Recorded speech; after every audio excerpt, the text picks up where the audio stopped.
Comedy, horror, ecchi, romance. How do you not click on that? Granted, I've seen horror and ecchi mixed together before, and what's the word? Boorish? But one, some comedy might balance that out, and two, the premise just seemed not totally unique, but unusual enough for me to try.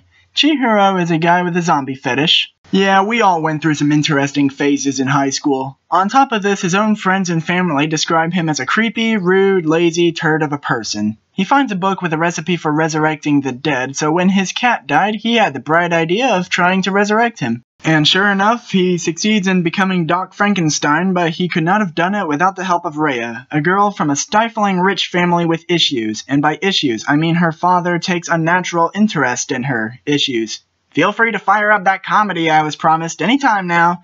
Rhea wished to die and be reborn. See where this is going?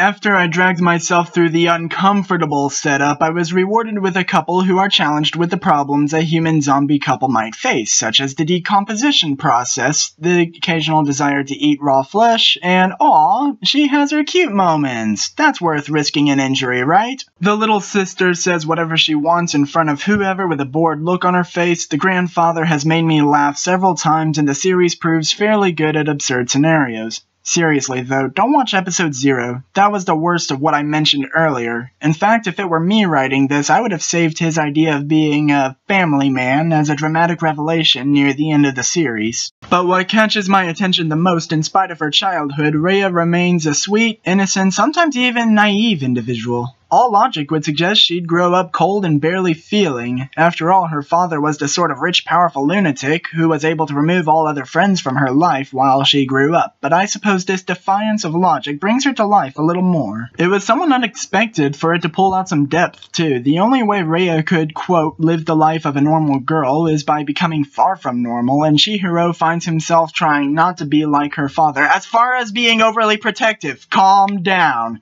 However, it doesn't do everything it could. Episode 0, yes, the one I just told you to skip, Chihiro mentions a certain bridge looks familiar. That never comes up again. Chihiro's dead mother is brought up as often as the question of what they're having for dinner that night. I was expecting a dramatic explanation of her life and or death.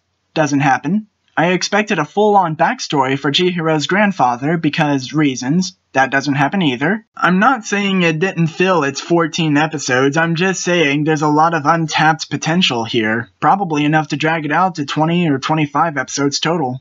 The other girl who likes him, did I hear you right? You're his cousin? And nobody seems to care? Okie dokie then, I guess every family in their world has one who doesn't care about things like incest. Whatever, I've got more important things to nag about. I described Sankarea to some of my friends, and one of them reminded me of Warm Bodies, and as I think about it, I'm not sure which is better, but Warm Bodies is better strictly in terms of being a romance. I was expecting a full character arc for Chihiro where he learns he loves Rhea for more than the fact she's a zombie.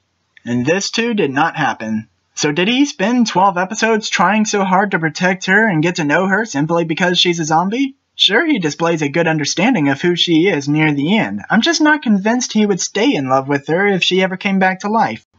Now that was an interesting sentence.